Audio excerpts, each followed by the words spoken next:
Sekou Kone.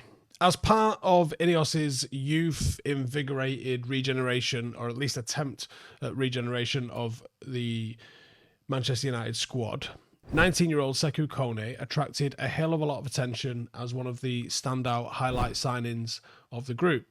Now, Kone is a Malian defensive midfielder. He joined United's academy from Guidars back in summer last year for approximately £1 million. Since that arrival, he's shown significant potential, despite challenges in transitioning into the first team, especially how Ruben Amorim plays. United need someone to play in central midfield. There's some arguments suggesting that Kone could be an in-house option. Now, is it a bit giddy to suggest he could be first choice straight out the bat at the start of this season? I think it is. But why are we signing players for £1 million as teenagers if we don't have intentions of them being first team ready within a couple of years? Surely that is the entire idea here. So I'm going to have a look today whether or not Sekou Kone can be the answer to United's midfield problems, or at least an answer, if not the answer, because spoiler alert, he is not ready. But there is promise there. Now, Kone has been acclaimed for ball winning, stamina, ability to disrupt opposition play, strong fit for being a defensive midfield option for the club. He's shown pretty good technical composure. He is press resistant. He's kind of got a both feet proficiency that allows him to be able to take the ball either side, even under pressure. His best academy performances have shown a player that has got sensational confidence, certainly got no fear when it comes to taking risks, breaking lines. But of course there's room for improvement, and that's why you've not seen him in the first team. There's room to grow physically, even though he's a big lad. There is a hell of a lot of room to grow physically. Against tough physical opponents, he would absolutely struggle if he was thrown in the mix right now. Travis Binion has emphasised the need for him to improve both fitness, intensity, and you would assume strength levels as well to play at higher levels. He also noted that he is working on positional discipline and decision-making, which is absolutely critical if you're going to play in the number 6. He has a tendency to take multiple shots in games, which suggests a need for better judgment when he gets into those attacking areas. Possibly maybe even a little bit of overconfidence at times in those areas. And having just moved from Mali, he is still accustomizing to the pace, living in England, intensity, tactical demands of English football, all of those sorts of things. He's supposedly still learning English, while there are people that have picked up a little bit of French to communicate with him, which has been a massive factor in integrating him into it. He also had an injury back in November, which did delay some of his progress as well. But what I would say about Kone is he has a high ceiling, and he's got a different profile to every other sort of midfielder at the club, from Collier to Mainu to Ugarte. None of them really line up in his kind of lane when it comes to what he provides. Let me tell you a little bit of something that I've learned in my experience working in construction. It can be an absolute headache. You're trying to juggle invoices, you're trying to juggle deliveries, you're trying to juggle manpower, and it can all get a little bit too much. Let me introduce you to Priceworks. It's a little bit of kit that's going to sort out everything for you. And I wish I had this when I was on site. Whether you're pricing up jobs, sending invoices, or you're sorting the materials out, Priceworks has got your back. Trust me, no more messing about, just cracking on with the work. Let the software take care of all the paperwork. And it's bang on for all trades. Whether it's plumbers, roofers, scaffolders, landscapers, Priceworks keeps everyone top of their game. And here's the best bit, you can directly support my channel and help your business run smoother on site by going checking out Priceworks.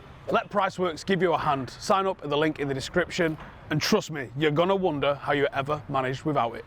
Priceworks, build your business better at priceworks.co.uk. Amorim's system, I believe, requires a defensive midfielder that can be stable, break up play, and then initiate transitions. And while Kone's profile absolutely ticks some of those boxes, ball winning, press resistant, you think, United's squad dynamics and tactical demands suggest the need for potentially a different type, maybe someone that's a progressor, a number 8, or a bit of a hybrid midfield. You're asking a lot out of two positions to do a lot of it, especially if Bruno Fernandes is, and he probably is going to feature in that midfield. This is why I see Bruno Fernandes as being not problematic, but it's certainly a a question that needs answering. Whether United move to a 2 up front and accommodate a 3 to get Bruno into the system, or Bruno occupies maybe the right or the left hand number 10 slot, and Mbeumo, Cunha, whoever, Xerxes all kind of rotate in and out. There's no natural fit for Bruno Fernandes, and as such an important part of the team and the team's captain, and the fact that we've just turned down 100 million for him, you better fit him in. Kone and Bruno as a pivot doesn't work. Ugarte and Kone as a pivot could work, but it's not perfect. Genuinely, you need a Rodri, and pretty much anyone would go alongside him. But Rodri is world class, and he plays for Manchester City, and the chance of him signing for United, well, they're about as high as me signing for United, aren't they? Let's be real. When you've already got the likes of Casemiro, Ugarte, there's a lot of room for what Kone brings to the table. The likelihood of Ugarte adapting, or Casemiro being able to play all season, doesn't really work. Kone's got an opportunity here to come through and to do something. Improvement physically has to be the main objective, because even though we only got a glance of him in the first team, and honestly, in the Far East at the end of the season, there were poor games, so it was nice to see Kone get a run out. There's absolutely something that Kone could think about and could deliver into this team. Amorim wants a high press. He wants midfielders with stamina and versatility and physicality. United's academy prospects, like Kone, and probably even Collier, who's probably higher up in the pecking order, in that sort of deep-lying role, could absolutely work. I think Bruno, again, I think he suits the advanced role a bit more. I think putting him back in the 6 would put so much pressure on you. You at times be playing on your own. If you watch Casemiro closely, the majority of his actions are one touch. They're very calculated. It's extremely rare you see him taking a risk unless he's given a lot of space to do so. That's the sort of thing that Kone needs to learn. The discipline to just play the easy pass, because that's what a true number 6 is all about.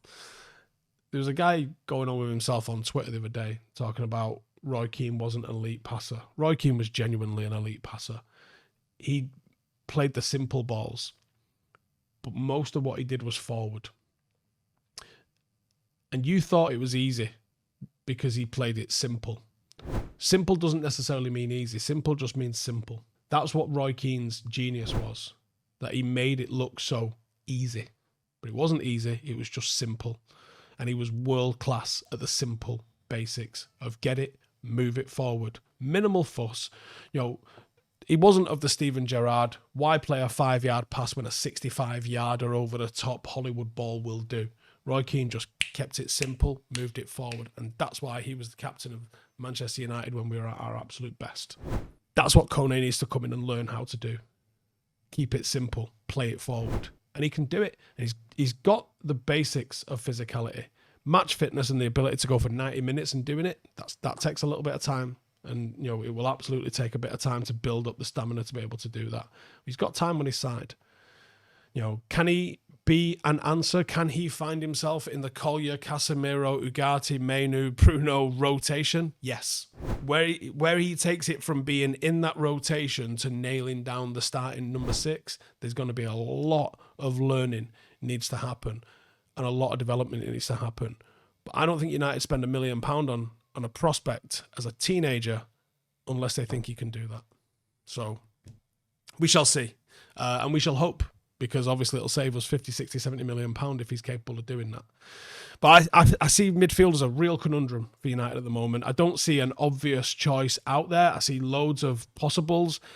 Genuinely, I don't like a 2 in midfield. So I'm coming at it slightly biased anyway, because I'm not 100% certain in the system. Or, maybe I just don't know enough about what you're looking for out of a back 3, and what are you asking a back 3 to take away from what a midfield 3 would do. So that's my own learning needs to develop, I guess, to understand exactly what we're looking for. But I'm trying. Anyway, that's what I think Kone needs to work on. It'd be nice to see him, wouldn't it? But maybe it'd be alone. I don't know. Let me know your thoughts in the comments below. See you in the next one. Laters. Hey, thank you for watching the video. If you are new around these parts, then don't forget to subscribe. My channel is proudly supported by my community on Patreon. If you'd like to get a little bit of extra content, a Discord group, meetups, five-a-side games, weekly podcasts, behind the scenes, and even an occasional bit of transfer news as and when I get it, then for the price of a pint, you can show your appreciation for the content that we make and get some goodies for doing so as well. Check the link in the description or click the button right here. You'll also find all of my socials here too if you want to follow me on any of those platforms. Nice one.